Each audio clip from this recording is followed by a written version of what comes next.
नमस्कार दोस्तों, कैसे आप? तो आज राजस्थान की कुछ कड़वी बातें हैं जो आपको मैं शेयर करूंगा। सुनो, ये कहानी किसी एक की नहीं है, ये कहानी मेरी अकेले की नहीं है, पूरे राजस्थान की सच्चाई है दोस्तों। ये पूरे राजस्थान की मेहनत से ज्यादा सेटिंग चलती है साहब। डिग्री हाथ में होती है और नौकरी किसी और के हाथ में होती है। ईमानदार आदमी लाइन में खड़ा रह जाता है और चालाक आदमी कुर्सी पर बैठ जाता है।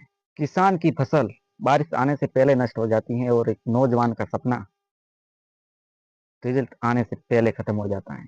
यहाँ सच बोलने वाला बदनाम और, गलत करने वाला समान पा जाता है।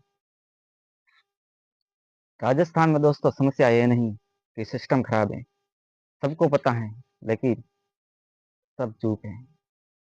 अगर मेरी बात आपको सही लगी हो तो ये आवाज़ मेरी नहीं, आपकी भी आवाज़ है। तो वीडियो को ज़्यादा से ज़्यादा शेयर करो। जय हिंद, जय भारत।